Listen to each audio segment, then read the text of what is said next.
साईराम।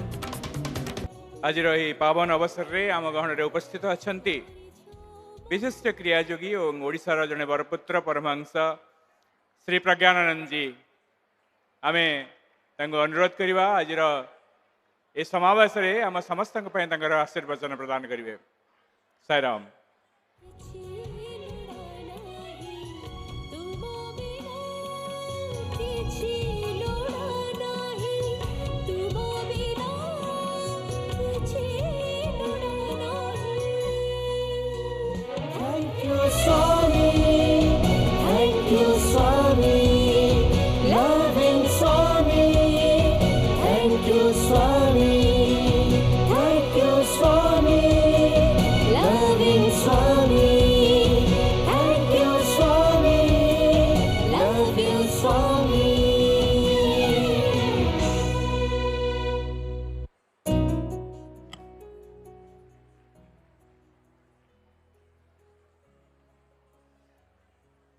ओम श्री साईराम। समस्ते उच्च कंठरे कहिबा उच्चारण करिबा ओम श्री साईराम। ओम श्री साईराम। ओम श्री साईराम।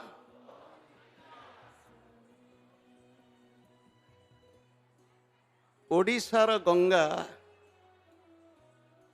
पवित्र महानदी तटरे ऐतिहासिक सहस्र वर्षरु अधिक पुरातन कटक नगर उपकंठरे पवित्र माघ मासर त्रिवेणी अमावास्या मौनी अमावास्यार शुभ लग्न रे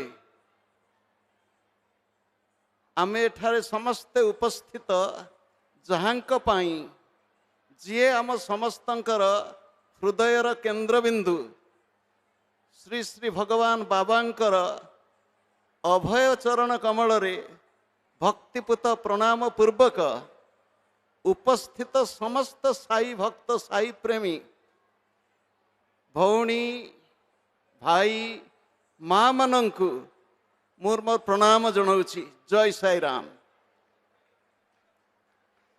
कठोपनिषदर मंत्र देह होची रथ आत्मा हेउछंती सारथी आत्मानं रथिनं विद्धि शरीरम रथमेवतु। भगवत गीता रे भगवान सारथी हेले केवल जड़े पार्थंकर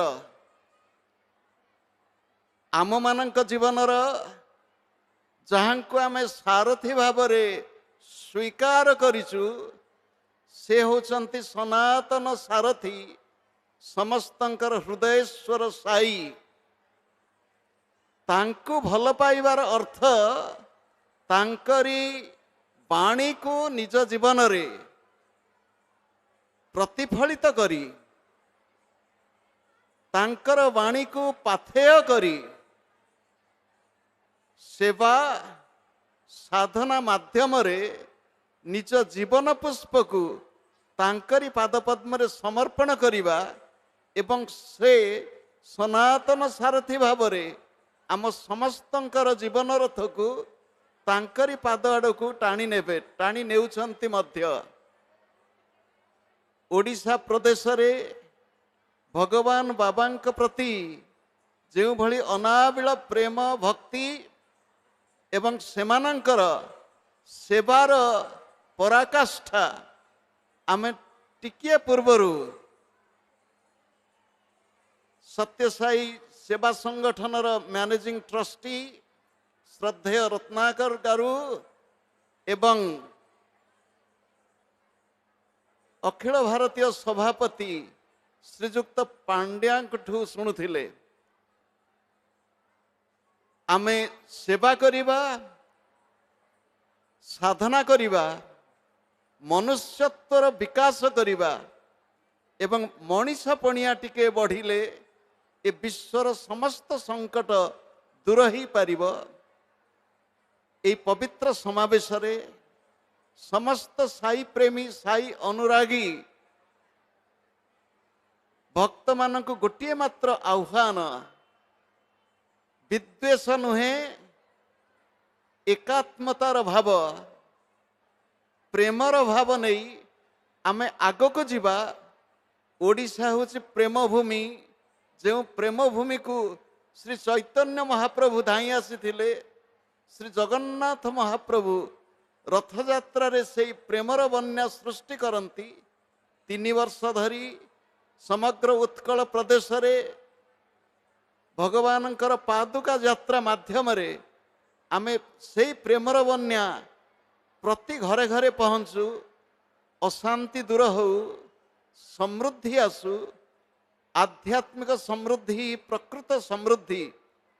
ଆଜି ଏ ପବିତ୍ର ସମାବେଶରେ ଭଗବାନଙ୍କ ନିକଟରେ ପ୍ରାର୍ଥନା କରୁଛି, ଆମମାନଙ୍କର ଜୀବନ ଭଗବତମୁଖୀ ହେଉ, ଆମମାନଙ୍କର ହୃଦୟ ଭକ୍ତି ରସରେ ପୂର୍ଣ୍ଣ ହେଉ, ଆମମାନଙ୍କର ପଦ ସେବା କରିବା ପାଇଁ ଚଳଚଞ୍ଚଳ ହେଉ, ଆମମାନଙ୍କର ହାତ ସେବା କରି ଦାନ କରି ଆମେ ଆମ ଜୀବନକୁ ସୁନ୍ଦର କରୁ। କଣ୍ଠସ୍ୟ ଭୂଷଣମ୍ ସତ୍ୟମ୍, କଣ୍ଠର ଅଳଙ୍କାର ହେଉଛି ସତ କହିବା। କର୍ଣ୍ଣସ୍ୟ ଭୂଷଣମ୍ ଶାସ୍ତ୍ରମ୍, କାନର ଭୂଷଣ ହେଉଛି, ଅଳଙ୍କାର ହେଉଛି ଭଲ କଥା ଶୁଣିବା, ଗୀତା କଥା ଶୁଣିବା। ହସ୍ତସ୍ୟ ଭୂଷଣମ୍ ଦାନମ୍, ହାତର ଅଳଙ୍କାର ହେଉଛି ଦେବା, ନବା ନାହିଁ ଦେବା। ବ୍ୟକ୍ତିଗତ ଭାବରେ ମୁଁ ମୋର ଜୀବନରେ ବାଲ୍ୟ ଅବସ୍ଥାରୁ ଭଗବାନଙ୍କର ବାଣୀ, ଭଗବାନଙ୍କର ଶିକ୍ଷା ଲାଭ କରି ପରବର୍ତ୍ତୀ କାଳରେ ବହୁବାର ପୁଟ୍ଟପର୍ତ୍ତୀ ଏବଂ ବାଙ୍ଗାଲୋର ଉପକଣ୍ଠରେ ହ୍ୱାଇଟ୍ ଫିଲ୍ଡକୁ ଯାଇଛି। ଭଗବାନଙ୍କର ଦର୍ଶନ ସାନ୍ନିଧ୍ୟ ଲାଭ କରି ମୋର ଜୀବନ ଧନ୍ୟ। ଏବଂ ଏବେ ଭଗବାନ ସୂକ୍ଷ୍ମ ରୂପରେ ଯେ ଆମ ସମସ୍ତଙ୍କ ନିକଟରେ ଅଛନ୍ତି, କେବଳ ସାଧନା ଦ୍ୱାରା ଆମେ ଉପଲବ୍ଧି କରିପାରିବା, ସ୍ଥୂଳରେ ନୁହଁ। ଆମମାନଙ୍କ ଭିତରେ ସେ ସାଧନାର ଶକ୍ତି ଆସୁ। ଅଧିକ ନ କହି ଅନ୍ୟ କାର୍ଯ୍ୟକ୍ରମ ଉପଲକ୍ଷେ ଯିବାକୁ ପଡ଼ିବ। ପୁଣି ଥରେ ଭଗବାନଙ୍କର ପାଦ ପଦ୍ମରେ ଭକ୍ତିପୂତ ପ୍ରଣାମ ପୂର୍ବକ ଏଠାରେ ଉପସ୍ଥିତ ସମସ୍ତଙ୍କୁ ଏବଂ ଆନ୍ଧ୍ରପ୍ରଦେଶରୁ ପୁଟ୍ଟପର୍ତ୍ତୀରୁ ଆସିଥିବା ରତ୍ନାକର ଗାରୁଙ୍କୁ ସଭକ୍ତି ପ୍ରଣାମ। ଜୟ ସାଇରାମ।